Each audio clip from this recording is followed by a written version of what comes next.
Welcome to our channel accounts की पाठशाला with me from गौरव। चलिए शुरू करते हैं आज की टॉपिक पे। हमारा आज का टॉपिक है संपत्ति होने वाली कमी को कैसे समझे। जी हाँ, बहुत बार ऐसा होता है कि आपके मन में कई सारे डाउट हो रहे होंगे या कुछ लोगों के मन में डाउट हो रहा होगा संपत्ति होती क्या है। पहले तो मैंने पहले उस डाउट को क्लियर कर देता हूँ।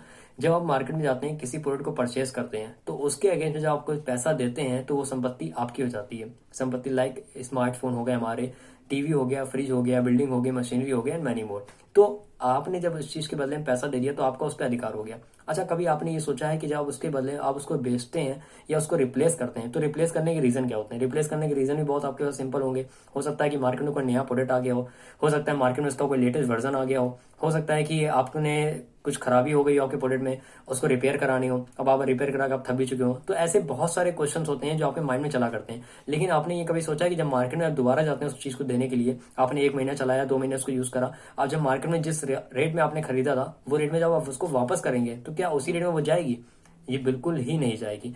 क्यों नहीं जाएगी? क्योंकि इसका रीजन ये है, क्योंकि उसमें क्या हो गई, कमी हो गई। जब तक शॉपकीपर के पास वो प्रोडक्ट होता है, जब तक उसको सेल आउट नहीं करता है, तब तक वो उसके लिए नया होता है। और जैसे ही वो उसको बेच देता है तो उसके लिए क्या होती है, वो चीज पुरानी हो जाती है। और आप उसको डे बाय डे यूज करेंगे तो उसमें जो कमी होती है, वो कमी शायद आप ना समझ पाए लेकिन शॉपकीपर अच्छी तरीके से जानता है। तो जो कमी होती है उसे हम लोग अकाउंटिंग भाषा में डेप्रिसिएशन का पार्ट बोलते हैं। जी हाँ, डेप्रिसिएशन जो होता है वो संपत्ति में होने वाली कमी को दर्शाता है। किसी भी प्रकार की हमारी संपत्ति हो, लाइक मशीनरी हो, फ्रिज हो, हमारा टीवी हो या स्मार्टफोन हो या हमारे अगर लैपटॉप हो और बहुत सारी संपत्ति ऐसा, तो वो सभी संपत्तियों में जो कमी होती है उसे हम लोग डेप्रिसिएशन बोलते हैं अकाउंटिंग लैंग्वेज में। तो चलिए शुरू करने से पहले अगर हमारे इस चैनल पर नए हैं तो प्लीज चैनल को लाइक, सब्सक्राइब, बेल आइकन को प्रेस करना ना भूलें और इस वीडियो को एंड तक जरूर देखें। क्लियर। सो डेप्रिसिएशन क्या होता है? व्हाट इज द डेप्रिसिएशन, जिसे हम लोग हिंदी में ह्रास भी बोलते हैं।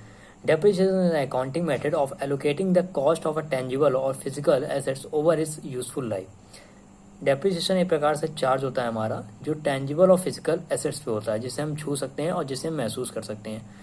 मैंने लास्ट वीडियो में अपनी टेंजिबल और फिजिकल एसेट्स के बारे में बनाया हुआ है, तो अगर इसे आपको समझना तो मेरी प्रीवियस वीडियोस को आप समझ सकते हैं। डेप्रिसिएशन रिप्रेजेंट करता है how much of an assets value has been used up. Depreciation आपकी वैल्यू को ये भी दिखाता है कि आपकी एसेट्स कितनी बार यूज करी गई है। तो डेप्रिसिएशन की मीनिंग इससे क्लियर हो जाती है। नेक्स्ट आते हैं जनरल एंट्री के।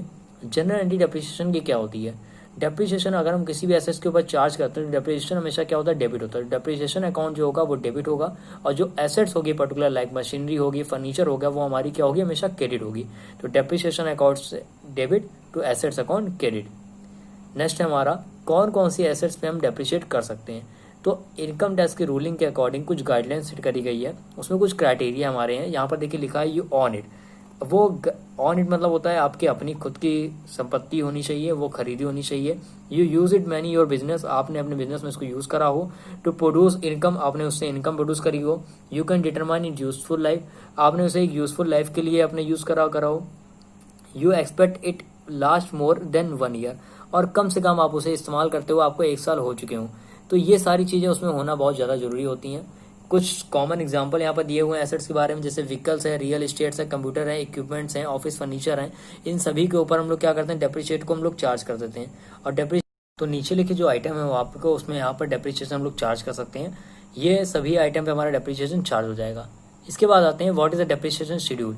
डेप्रिशिएशन का एक पर्टिकुलर शेड्यूल होता है। देखिए यहाँ पर लिखा हुआ depreciation schedule is a table that shows you how much each of your assets will be depreciated over the years.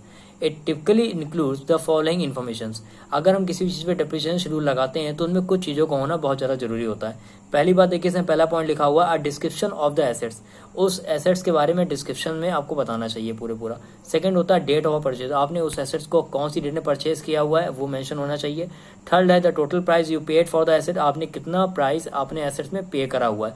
Suppose आपने 10,000 रुपये का कोई टीवी परचेज किया हुआ है लेकिन उसको घर लाते लाते आपको 2,000 रुपये कन्वेंस लग गया है, तो हमारी जो टोटल एसेट्स की वैल्यू होगी वो 10,000 नहीं होगी बल्कि 12,000 रुपये होगी।